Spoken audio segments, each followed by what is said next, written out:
Okay, Assalamualaikum dan salam sejahtera. For today's lecture, we are going to go into the topic of momentum and impulse.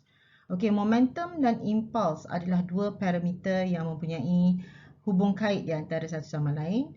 So, we are going to see what is the relationship between momentum and impulse.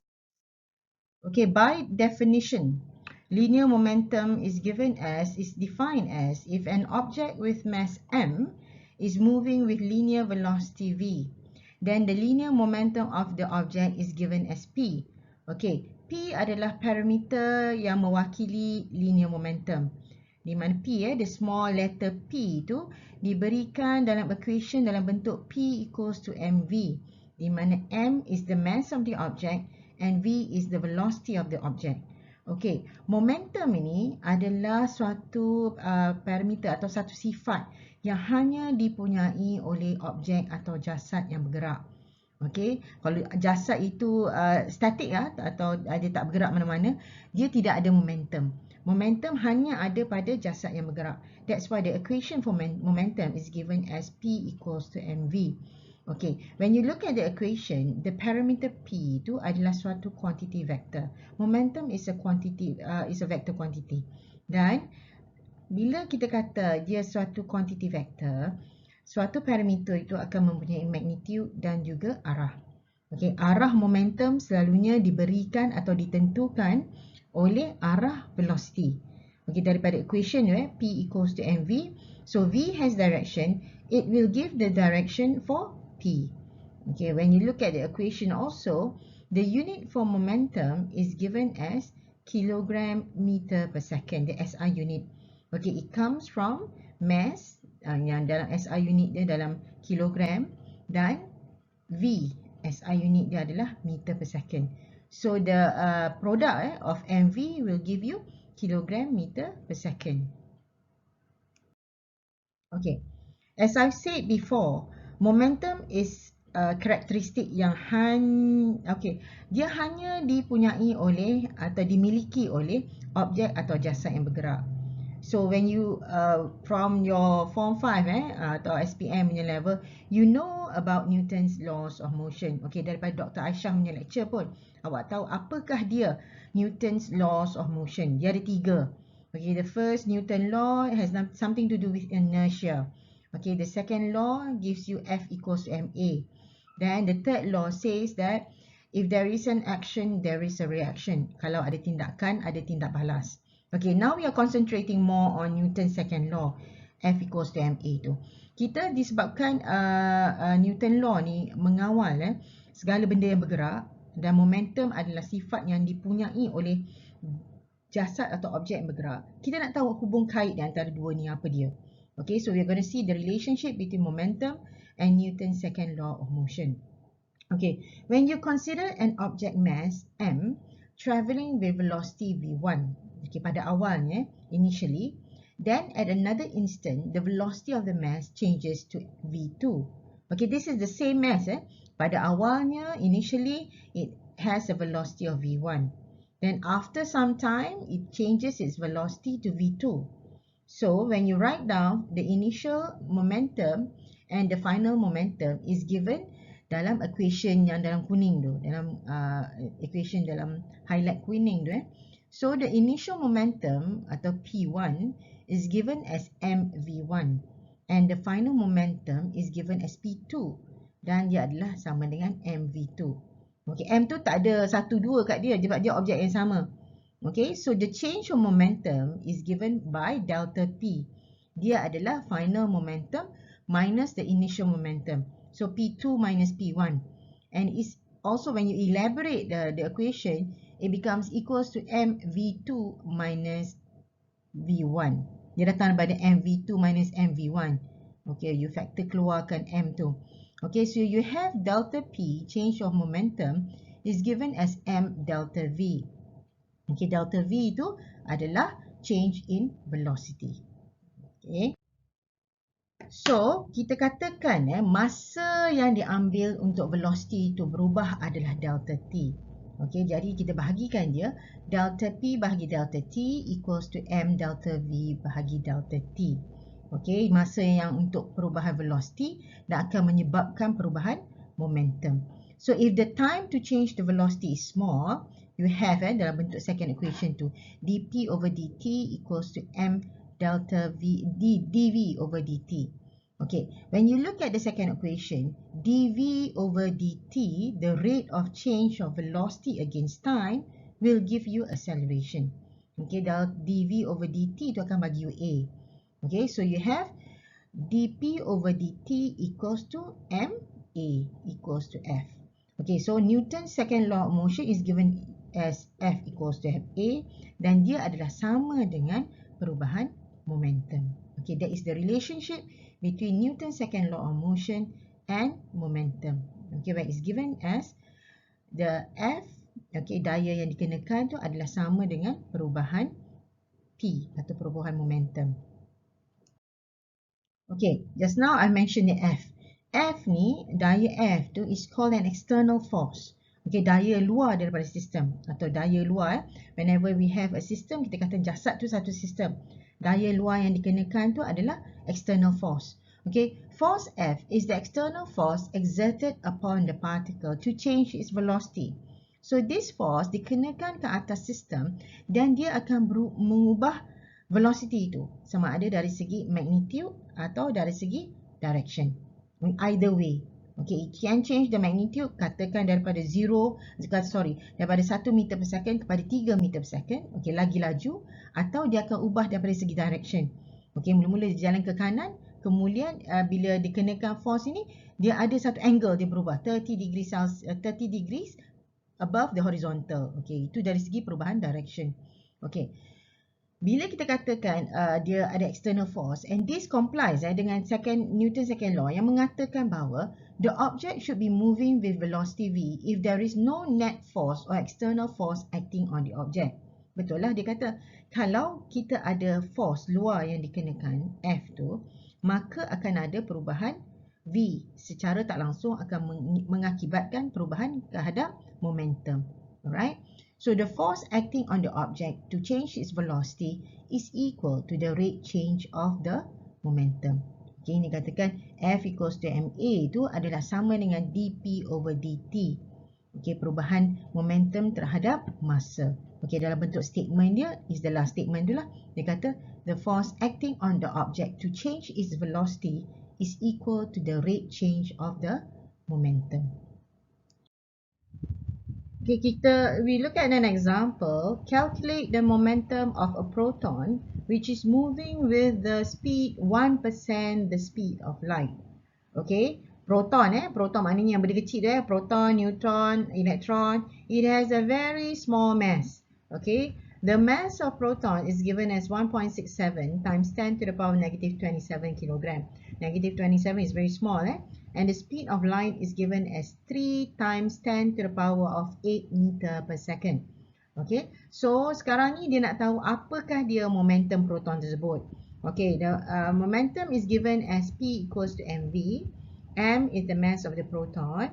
Okay, 1.67 times 10 to the power negative 27 kilogram. And V, you're trying to find, dia kata mass proton, proton ni bukan bergerak at the speed of light, but at 1% the speed of light. So you need to find 1% the speed of light tu berapa nilai dia. So it is 3 times 10 to the power of 8 bahagi 100 meter per second. So when you darabkan mass dengan velocity ni, you have the momentum as 5.01 times 10 to the power of negative 21 kilogram meter per second. Okay. Okay, we look at another example. A softball of mass 0.14 kilogram is hit using a bat. The speed of the ball before it hits the bat is 30 meter per second. The ball is then reflected in the opposite direction with a speed of 40 meter per second. Okay, if the time the ball is in contact with the bat is 0.0020 second, calculate the average force acting on the ball.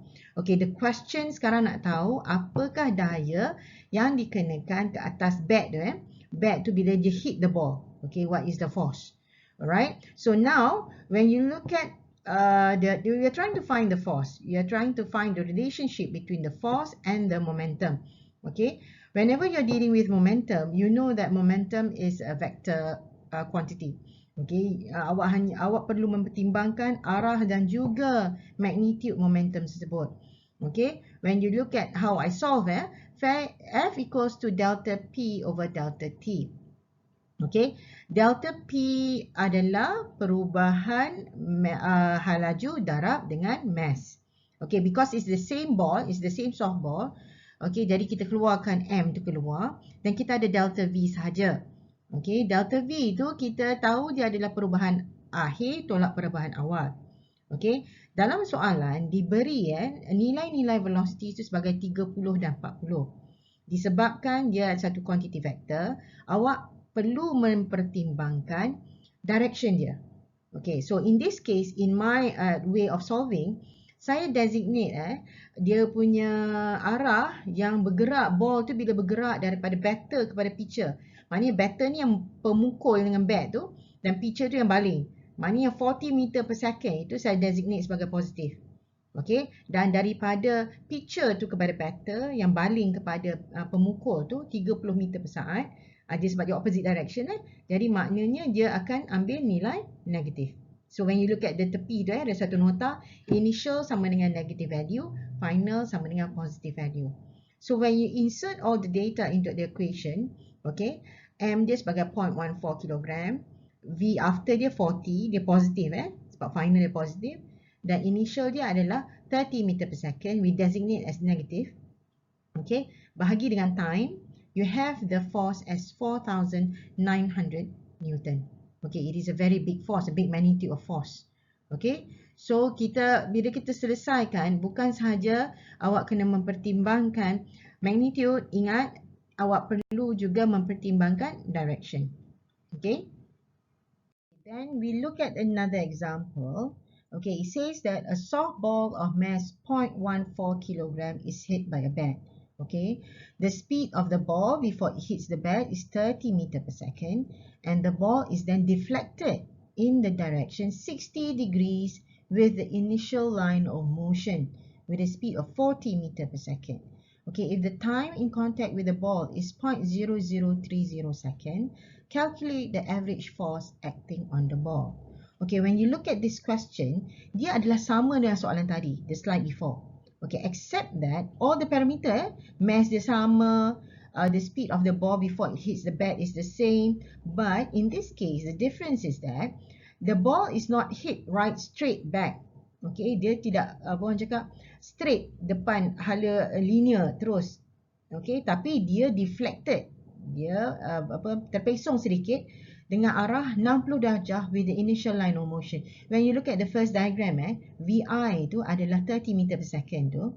Okay, then VI 30 meter per second hits. Okay, then dia deflect balik VF tu. Selepas dipukul, dia deflect 60 degrees terhadap line of motion yang awal tu. Okay, dengan a magnitude of 40 meter per second. Okay, the time given is 0.003. Dia nak tahu, soalan ni nak tahu apakah average force acting on the ball. Okay, the difference between the question just now and this question is that selepas dipukul, the first question is reflected back. Reflected maknanya dipantul balik, same line of motion. Tapi dalam soalan ini dia deflected, terpesong sebanyak 60 darjah daripada initial line of motion. Okay, so when you look at the diagram, the first one, dia memberitahu anda tentang arah VI dengan VF. So now, okay, ini adalah satu cara saya solve. Okay, when you look at the second diagram, dia ada VI, VF dan delta V. Okay, what we are trying to find is the delta V. Just now in the first question, the delta V is very direct. Okay, kita designate positive negative saja sebab dia same line of motion. But now delta V kita nak cari, kita kena guna fungsi yang lain. Contohnya, dalam solution saya, we are trying to find the magnitude of the velocity change, delta V. So in this case, when you look at the diagram, the second diagram tu tadi, okay, kita boleh guna fungsi trigonometry. Okay, di mana yang adjacent yang bertentangan adalah delta V yang kita nak tahu tu. Delta V squared is equals to VF squared, V final squared plus VI squared, V initial minus 2VI VF cos 120. How do you find the 120? When you look at the second diagram. Okay, 60 dia bagi ke atas, maknanya yang dalam segitiga tu adalah 120 darjah. Okay, when you plug in all the data from the equation into this trigonometry function, okay, awak akan dapat delta V squared dia sebagai 3,700 meter squared per second squared. Okay, so delta V dia, kita square root yang 3,007 tu, kita akan dapat 60.83 meter per saat. Okay, right now you're only getting the delta V. Kita tak solve the question lagi. So the question asks, what is the force exerted by the bat on the ball? Of course, the equation is still the same. F equals to m delta V over delta T. From the trigonometry function, we've got the delta V as 60.83. You plug in the data for delta T and m from the question. Okay, you have the force as 4,257.4. Okay, 0.4 Newton. Okay, jadi sekarang ni when you look at the equation when you look at the just now equation yang tadi tu, dia punya force is slightly lower. Okay, the batter tu bila dia pukul bola tu, bila bola tu deflected, okay, the force is slightly lower at 4,257.4 Newton. Okay, so for today's lecture, saya habis kat sini. Okay, we have covered only what is momentum. Okay, how do you define momentum? Momentum is a vector product. So whenever you're solving questions about momentum, you have to take into account not just the magnitude, but also the direction. Okay, we have seen the relationship between the force, okay, force atau yang diberi oleh the second Newton's law of motion, that is F equals to ma. Sometimes it is called external force. And what is the relation dengan momentum? Okay, jadi saya akan sambung lecture saya dalam video kuliah saya yang kedua. So, saya stop dekat sini. Assalamualaikum.